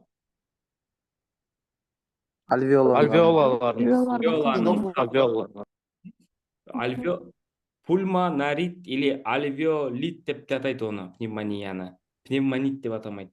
Пневмония деген ауа болатын қақпақшаның қабынуы деген сияқты перевод. Не қарын түсінейікші? Ауаны жұттық. Қабыну болмаған кезде өкпенің альвеоланың ішінде не болу керек еді? Сұйықтық па? Ауа болады. Өзінің сұйықтығы болады, кіріп шығатын. Ал если біздің организмге қабыну болды, қабыну болған кезде не болады? Альвеоланың ішінде Эксудат. Ірің болады, эксудация. Ірің. Эксудат болады. Түсіндіңіздер ғой? Ал эксудатты рентген не істей алмайды? Рентген ол қадалат бар, болды. Ауаны түсіре алмайды ғой рентген, қап-қара болып тұрады ауа. Ал эксудатты уже рентген түсіреді бар, қадалат мына жерге. Плотность артып кеткенде, сол үшін мына жер ақ болып көрініп тұр. Сол үшін ол жерде ауаның деңгейі аз. Неге? Себебі ірің айналып жатыр мына жерде. Түсіндіңіздер ғой? Қабыну осылай көресіздер практикада. Нақты көрсететін болсам сіздерге. Мынаны көре алмай қалсаңыздар, достар, проблемный болады. Всегда этиология не болуы мүмкін? Бактерия не үшін мына жер ағарып тұр? Себебі альвеоланың іші іріңге толып тұр. Неге іріңге толып тұр? Себебі ол жерде қабыну болып жатыр. Неге қабынуда ірің болады? Себебі ол жерге лейкоциттер хематаксис процесімен келеді, бактериямен қосылу арқылы іріңге. Ірің деген ол бактерия плюс лейкоциттер, нейтрофильдер. Түсіндіңіздер ғой, ірің болады. Енді бұндай науқасқа қандай лечение тағайындаймыз? Просто логически ойлап көрейік. Антибактериальный терапия. Антибактериальный терапия. Ол не деп аталады лечениенің аты? Антибиотик. Этиологиялық ем. Себебін жоямыз. Неге? Себебі әлі организмде тұр. Понимаете? Себебі тұр әлі. Себеп іште қалған. Естіліп жатыр ма даусым? Естіліп.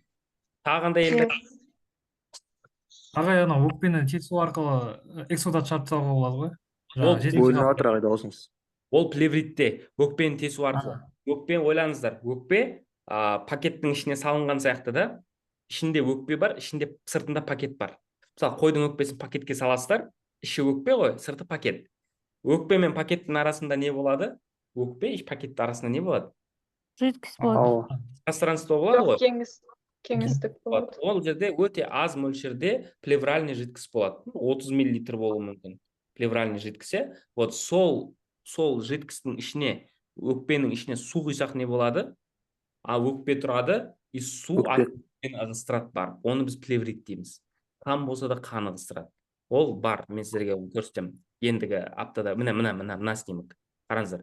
Оң жақтағы өкпенің асты полностью суға судат болуы мүмкін. Ірің или қан болуын ажырата алмаймыз рентгенде. Қан ба, ірің ба, су ма, не екен?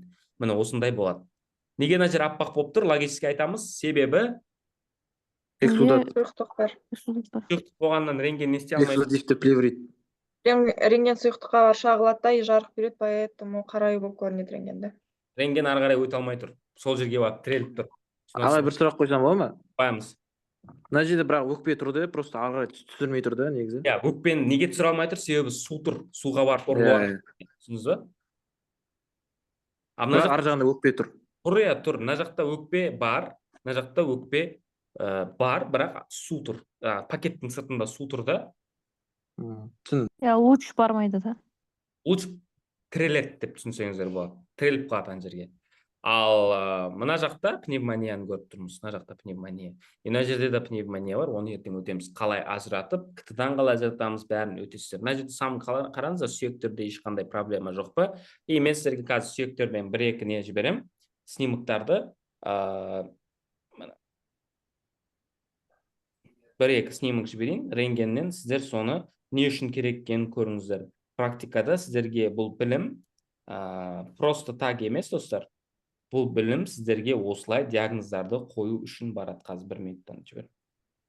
Просто айтып көріңіздер, өздеріңіз логически. Телефонын жібере салайын. Қабыну түсіндік, достар, қабыну. Түсіндік. Пневмонияның екінші емі қандай дедіңіз? Қалай? Пневмонияның екінші емі. Қандай? Айтпай кеттік қой. Антибиотик? Этиологиялық ем ғой болды ғой сол ғана. Антибиотик, витаминотерапия, симптоматический ем, не медикаментозный ем. Патогенездікті ем қосылуы мүмкін, егер адамға тыныс алу жеткіліксіз болып жатса.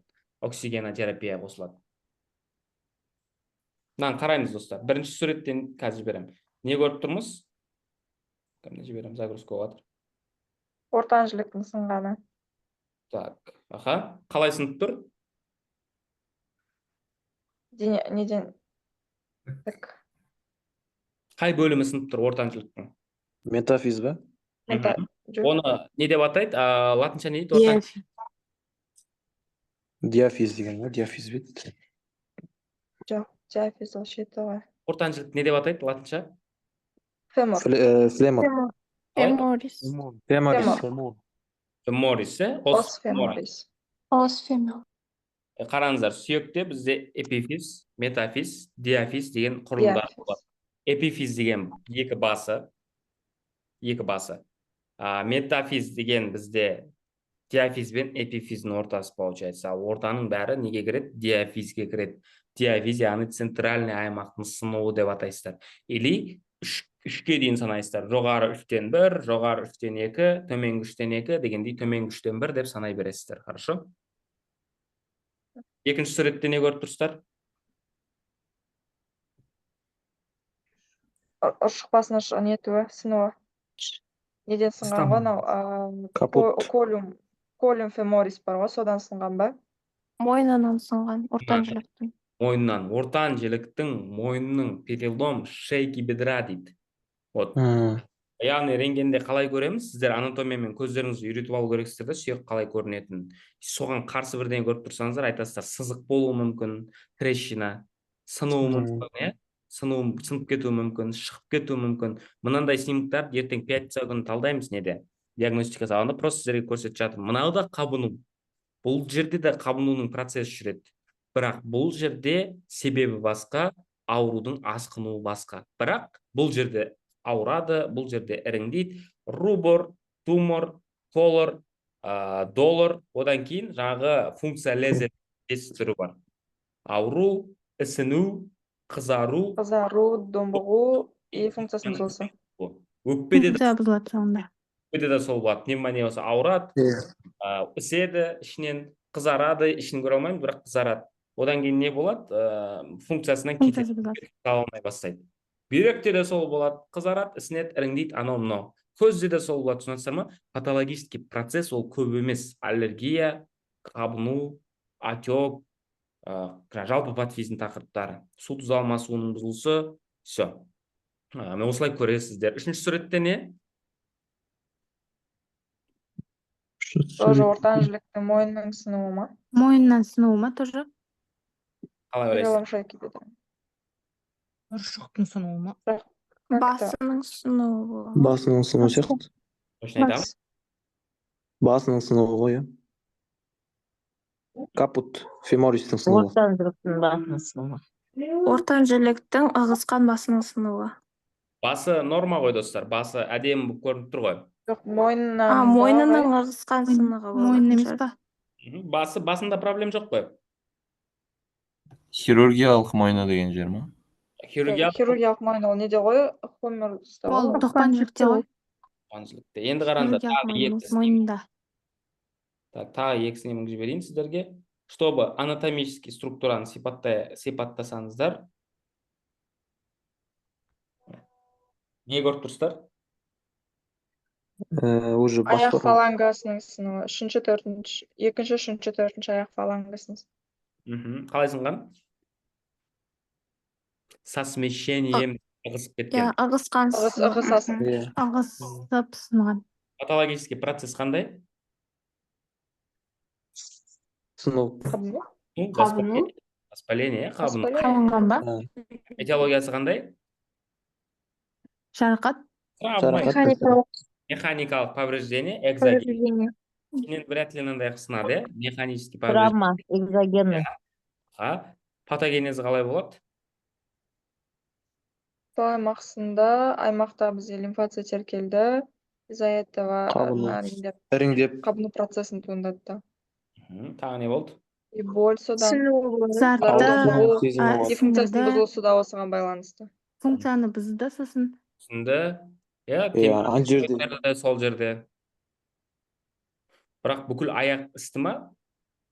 Жоқ, тек аяқтың басы сол жер ғана. Жергілікті сыну. Эксплуатациянау іріңдейтін жерде өзін ғана ұстап тұрады ғой, турасында мына жерде. Полный сіндірмей, тек белгілі бір аймақты ғана. Тромбоксандар жанындағы тамырларды ғана. Жерге шапқызбайды, И қабыну всегда немен жүреді, шекарамен. Басқа ары қарай шекараны жібермейді. Ісінсе организм ісініп кете береді. Тек сол жерде қабыну болып жатыр, бірақ құлақта қабыну болған жоқ. Ол сол это есть жүйелі. Точнее, локальный. Ал жүйелі деген бүкіл организмде қабыну болып жатыр деген сөз. Түсіндіңіздер ғой? Симптомдары қандай болады? Сыну. Сыну, көгеру. Қызару, домбығу, функциясының бұзылысы. Ысып кетеді.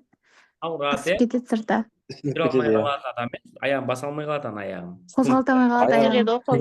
Қимылдата алмайды. Функция ауырсыну қатты шыдамайды. Бұл кезде біз сала алмаймыз. Перелом шейки бедрада, қан үлкен мына жерде салуға болады, кетаралакты скорыйда жүрген балаларға саласыздар. Ал основном перелом шейки бедра дегендерде трамадол салынады уже. Наркотические вещества салынады. Трамадол. Обязательно трамадол салынады. Себебі бұл адам шыдатпайтындай ауырсыну сезімі болады. Естеріңізде болсын, қабыну қаншалықты үлкен болған сайын, қаншалықты крупный болған сайын, соншалықты симптомдар үлкен болады. Қабыну қаншалықты қолыңды инемен тесіп алсаң, сол жер ғана ауырып тұрады. Или мысалы, мынау мизинціңді қайырып алсаң, тек сол жер ғана ісініп тұрады. Бұл терпимая, дәрісіз-ақ жүре бересің. Енді қабыну керек процесс па, керек емес процесс па организмге? Керек. Керек. Онда не жатырмыз оны? Түсінбедім. Не үшін біз сізге препараттар шығарғанбыз қабынуға қарсы деген? Мен осы сұрақ қойғым келген аға негізі сізге. Сізге қойып жатырмын логиканы. Организм өзі жаңағы реттелу керек қой, енді қайта регенерация болу керек. Түсінікті ғой. Бірақ ол обязательно ауру процесімен жүреді да. Если біз қабынуды жаңағы ауру процесін басып, и организм өзі реттеледі. Дәрілер сол ауру процесін басу үшін. Сигнал емес па қабыну деген? Қабыну деген бұл патологический процесс, ол альтерация, эксудация, пролиферациямен тоқтайды негізі.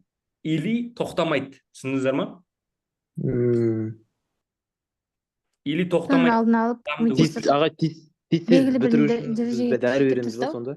Біз анау патологический процесс, ауру деген не дедім, басында айттым сіздерге. Ағзаның патологиялық жаңа күйі. Жаңа жағдайы. Ана жағдайдан шығаруымыз керек, себебі айналып тұра береді, понимаете? Бір-бірін қолдап тұра береді патфиз деген.